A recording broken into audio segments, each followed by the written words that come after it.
बिस्मिल्लाहिर्रहमानिर्रहीम। अस्सलाम वालेकुम।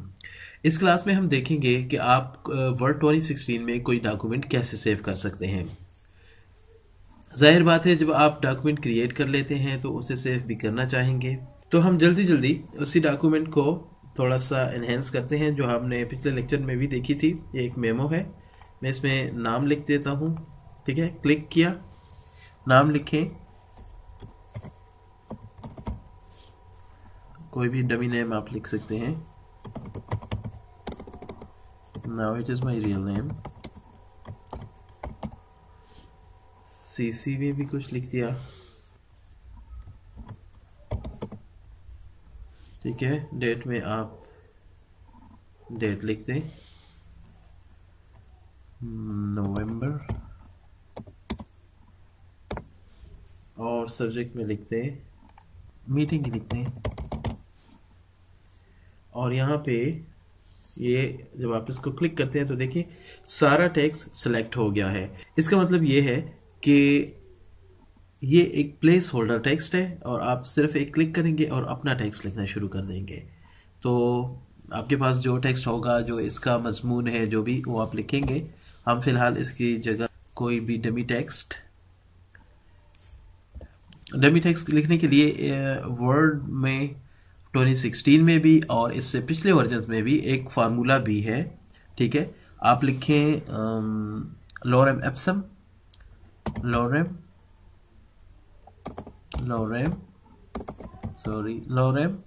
और फिर इसको ब्रैकेट्स दे दें। तो ये एक फर्जी सा टेक्स्ट जब आप इंटर करते हैं तो देखिए इसने कुछ खुद से ही, ये कोई टेक्स्ट नहीं है, कोई सेंटेंसेस, इनका कोई मतलब नहीं है। लोरेम एप्सम बहुत ज़्यादा यूज़ होते हैं जहाँ पे हमें सिर्फ ये चाहिए होता है कि हमें सिर्फ टेक्स्ट चाहिए, चाहे उसका कोई मतलब भी ना बनता हो। और अगर आप ये चाहते हैं कि हमें कोई ऐसा टेक्स्ट चाहिए जो कि मीनिंगफुल हो, तो उसके लिए एक दूसरा फार्मूला है। इक्वल साइन लिखें और यहाँ पे लिखें रेंट, और फिर इसको इसी तरह ओपन पेरेंथेसिस और क्लोज पेरेंथेसिस लिख के आप एंटर करें। तो ये एक मीनिंगफुल टेक्स्ट वर्ड की हेल्प से उठाता है और यहाँ पे आपको दे देता है। फर्ज करें आपने ये एक डॉक्यूमेंट तैयार कर ली है, इसके रेंड और लोरेम एप्सम के और भी वेरिएशंस हैं, फिर वो मैं बाद में समझा दूंगा। डॉक्यूमेंट क्रिएट होगी, सेव करना चाहते हैं तो आप आए फाइल और यहाँ पे देखें ओपन के बाद लिखा है सेव और सेव एज। और अगर आपकी डॉक्यूमेंट पहले सेव नहीं है तो आप जब सेव पे क्लिक करेंगे तो आपको यही सेव एज वाले डायलॉग्स बॉक्स में लेकर जाएगा।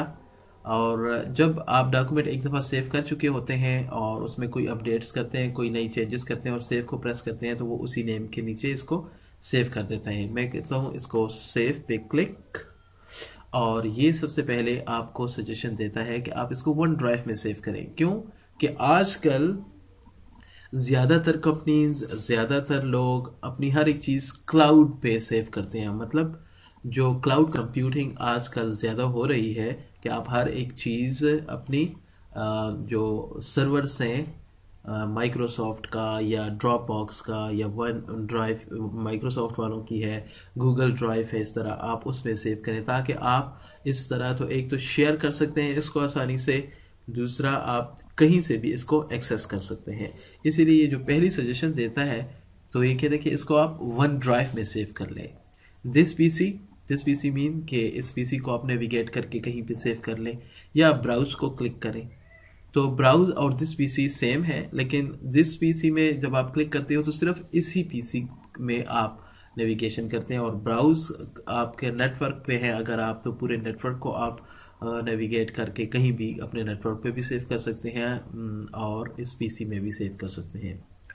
तो मैं इसे क्लिक करता हूँ ब्राउज में और डॉक्यूमेंट्स में कोई भी नाम दे दें इसको और सेव पे क्लिक करना है। लेकिन इससे पहले देखें आप कि सेव एज टाइप में ये जो सजेस्ट करेगा, तो माइक्रोसॉफ्ट वर्ड 2016 के कंपेटेबल जो भी होगी वो सेव करता है। लेकिन आप जब इस पर क्लिक करते हैं तो आप देखते हैं कि यहाँ पे बहुत से ऑप्शंस हैं। आप अगर ये डॉक्यूमेंट किसी ऐसे बंदे को भेजेंगे जिसके पास के वर्ड 2016 नहीं है या इससे पुराना वर्जन है या वो वर्ड 2003 अभी तक यूज़ कर रहा है, तो आप इस ऑप्शन को सेट करेंगे ताकि इसमें जो नए फीचर्स इंट्रोड्यूस किए गए हैं, जो नए फीचर्स मौजूद हैं, क्योंकि ये पुराने वर्जन में सही काम नहीं कर सकेंगे, तो आप इसको वर्ड 2003 की फॉर्मेट में सेव करें।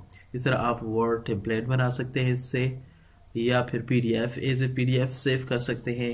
XPS के तौर पे आप इसको सेव कर सकते हैं। XPS by the way Microsoft की एक फॉर्मेट है जो कि हूबहू PDF की तरह ही होती है, लेकिन चूंकि माइक्रोसॉफ्ट की है इसलिए उन्होंने XPS इसका नाम रखा है, PDF नाम नहीं रखा। ठीक है, और इस तरह की बहुत सी फॉर्मेट्स हैं जिनमें कि आप इसको सेव कर सकते हैं।